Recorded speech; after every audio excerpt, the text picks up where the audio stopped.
తెలుగి తొలి రోజులు. తెలుగి 1961 సంవత్సరంలో జూలై 29న ఖానాపూర్, బెల్గాంలో జన్మించారు. అది కర్ణాటక రాష్ట్రంలో ఉంది. అబ్దుల్ కరీం లట్సాబ్ తెలుగి ఈయన పూర్తి పేరు. కరీం లాలా అని స్నేహితులు, బంధువులు పిలుస్తారు. ఈయన తండ్రి పేరు లట్సాబ్ తెలుగి. ఈయన తల్లి పేరు షరీఫాబీ లట్సాబ్ తెలుగి. ఈయనకిద్దరు సోదరులున్నారు. వారి పేర్లు అబ్దుల్ రహీం తెలుగి, అబ్దుల్ అజీం తెలుగి. ఈయన తండ్రి భారతీయ రైల్వేలో 4వ క్లాస్ ఉద్యోగిగా పనిచేశారు. వీరిది మధ్యతరగతి కుటుంబం. అబ్దుల్ కరీంకి 8 సంవత్సరాల వయసులో తన తండ్రి డయాబెటీస్ కారణంగా చనిపోయాడు. పెన్షన్ గా వచ్చే 60 రూపాయలు కుటుంబ పోషణకు సరిపోయేది కాదు. కాబట్టి అబ్దుల్ కరీం, అతని ఇద్దరు సోదరులు సమీపంలోని అడవుల నుండి చెర్రీస్, మల్బరీస్ వంటి పండ్లను సేకరించేవారు. 1970లో ఖానాపూర్లో ఆగిపోయిన రైళ్లలో ప్రయాణించే ప్రయాణికులకు తమ పండ్లను ప్యాక్ చేసి అమ్మేవారు. పండ్లతో పాటు కూరగాయలు కూడా అమ్మేవారు. ఆ రైల్వే స్టేషన్లో వీరితో పాటు పండ్ల వ్యాపారం చేసేవారు ఇంకా ఉండేవారు. వారు ఆ పండ్లను ఖానాపూర్ రైల్వే స్టేషన్లో అమ్మడం ద్వారా వచ్చిన డబ్బు వారి కుటుంబ పోషణకు ఉపయోగపడేది. అలా తమ జీవితాన్ని కొనసాగించేవారు. అతని అన్నయ్య అబ్దుల్ రహీం బిఎస్సి డిగ్రీ చదివారు. కానీ అతని తమ్ముడు అబ్దుల్ అజీం పాఠశాలతో తన చదువును విడిచిపెట్టాడు. అబ్దుల్ కరీం సర్వోదయ విద్యాలయ ఇంగ్లీష్ మీడియం హై స్కూల్లో చదువుకున్నారు. ఆ స్కూల్ ఖానాపూర్లో ఉంది. పండ్లు అమ్ముకుంటూనే తన చదువును కొనసాగించేవాడు. ఆ తర్వాత గోగ్టే కాలేజ్ ఆఫ్ కామర్స్, బెల్గాంలో చదువుకున్నారు. చదువు అయిపోయిన తర్వాత అబ్దుల్ కరీం ఉన్న ఊర్లో ఉద్యోగాలు వెతకడం ప్రారంభించాడు. అక్కడ అతనికి సరైన ఉద్యోగాలు దొరకలేదు. ముంబై పెద్ద సిటీ కాబట్టి ఉద్యోగాలు ఈజీగా దొరుకుతాయని అనుకున్నాడు. అందుకే అబ్దుల్ కరీం తెలుగి ఉద్యోగం కోసం ఖానాపూర్ నుంచి ముంబై వెళ్ళాడు. కొన్ని రోజులు ఉద్యోగం కోసం బాగా తిరిగాడు. కొన్ని రోజులకు అతను ఫిలిక్స్ అనే కంపెనీలో సేల్స్ ఎగ్జిక్యూటివ్ గా ఉద్యోగం సంపాదించాడు. అతని నెలవారీ జీతం 3,800 రూపాయలు. అతను కష్టపడి పనిచేసేవాడు కాదు. దాని కారణంగా అతను తన మంత్లీ టార్గెట్స్ ను చేరుకోలేకపోయేవాడు. తన పర్ఫార్మెన్స్ సరిగ్గా లేదని కంపెనీ వాళ్ళకి అర్థమైంది. ఈ కారణంగా అతను బాగా చేయలేదని తన ఉద్యోగాన్ని కోల్పోయాడు. ఆ తర్వాత అతను కొలాబాలోని వాల్టన్ రోడ్ లో కిషన్ గెస్ట్ హౌస్ లో మేనేజర్ గా ఉద్యోగం పొందాడు. 2.5 ఏళ్లు ఆ ఉద్యోగంలోనే ఉన్నాడు. తను ఎక్కువ డబ్బు సంపాదించాలి అని అనుకున్నాడు. కానీ తను చేస్తున్న ఆ పనిలో ఎక్కువ ఎదుగుదల కనిపించలేదు. అక్కడ ఉద్యోగం మానేసి డబ్బు సంపాదించేందుకు 1986లో సౌదీ అరేబియా వెళ్ళాడు. అప్పట్లో అక్కడ చాలా మంది భారతీయులు ఉద్యోగాలు చేసేవారు. అక్కడైతే డబ్బు బాగా సంపాదించొచ్చు అని అనుకుని అబ్దుల్ కరీం కూడా వెళ్ళాడు.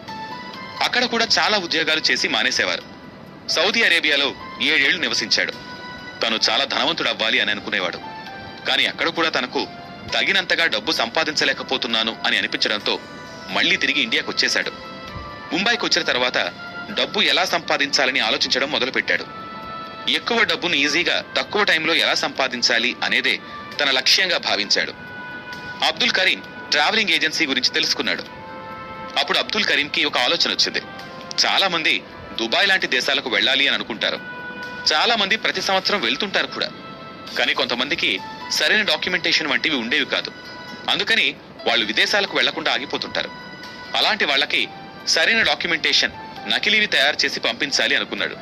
ఎందుకంటే అలాంటి వారి దగ్గర నుంచి ఎక్కువ డబ్బులు వసూలు చేయొచ్చు.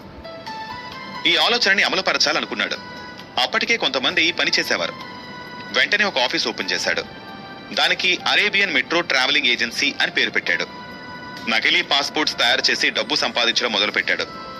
చాలా మంది తన ఆఫీస్కి వచ్చి కావలసిన పనులు చేయించుకుని అక్రమంగా విదేశాలకు వెళ్లేవారు. వారి దగ్గర నుంచి బాగానే డబ్బులు వసూలు చేసేవాడు. చాలా రహస్యంగా ఈ పనులను చేసేవాడు. ఇలా అక్రమంగా విదేశాలకు పంపించడం అనేది చట్టపరంగా నేరం. ఎందుకంటే కొంతమంది విదేశాలకు వెళ్లకూడదని కోర్టు నిషేధిస్తుంది. కొంతమందికి డాక్యుమెంటేషన్ సరిగ్గా లేదు అంటే వారికి విదేశాలకు వెళ్లే అర్హత లేదు అని అర్థం. ఎందుకంటే వారు ఏదైనా తప్పు చేసి ఉండొచ్చు, లేదా వేరే ఇతర కారణాలుండొచ్చు. అలాంటి వారు ఎక్కువగా అబ్దుల్ కరీం దగ్గరకు వచ్చి విదేశాలకు వెళ్లడం గురించి మాట్లాడుతుంటారు. వారికి నకిలీ పాస్పోర్ట్స్ తయారు చేసి విదేశాలకు వెళ్లడానికి సహాయం చేసేవాడు. 1987వ సంవత్సరంలో 19 ఏప్రిల్లో షాహిదా తెలుగిని అబ్దుల్ కరీం వివాహం చేసుకున్నాడు. ఫేక్ డాక్యుమెంటేషన్ అతనికి బాగా కలిసొచ్చింది. తక్కువ సమయంలోనే ఈ పనిలో బాగా ఫేమస్ అయ్యాడు. చాలా మందిని ఫేక్ డాక్యుమెంట్స్ తో విదేశాలకు పంపించాడు. మొదట అబ్దుల్ కరీం తన స్కామ్ ను మహారాష్ట్ర, కర్ణాటక వంటి రాష్ట్రాలలో ప్రారంభించాడు. తర్వాత అతను దానిని ఢిల్లీ, పశ్చిమ బెంగాల్ ఇంకా ఇతర రాష్ట్రాలకు విస్తరించాడు. అలా బాగా డబ్బులు సంపాదిస్తున్న అబ్దుల్ కరీంకి ఇబ్బందులు రావడం మొదలైంది. కొంతమంది ద్వారా అధికారులకు అబ్దుల్ కరీం చేస్తున్న పని గురించి తెలిసిందే. వెంటనే పోలీసులు అతన్ని అరెస్ట్ చేశారు. సరైన ఆధారాలు ఉండడంతో కోర్టు కూడా అతన్ని శిక్షించాలి అని అనుకుంది. 1991 సంవత్సరంలో ఇమిగ్రేషన్ యాక్ట్ కింద ఫోర్జరీ కేసులో అరెస్ట్ చేసి వెంటనే జైలుకు పంపించారు. జైలుకు వెళ్లడం అతనికి మొదటిసారి. జైలు జీవితం అతనికి కొత్తగా అనిపించింది. మొదట్లో కష్టంగా ఉన్నా కూడా మెల్లగా అలవాటు పడ్డాడు. జైలు అనేది ఎంతో మందిని మంచిగా మార్చుతుంది. చాలా మంది మంచిగా మారి తమ జీవితాలను మార్చుకుంటారు. కానీ కొంతమంది జైల్లో ఉండి కూడా భవిష్యత్తులో మరిన్ని తప్పులు చేయడానికి ప్లాన్ చేస్తూ ఉంటారు.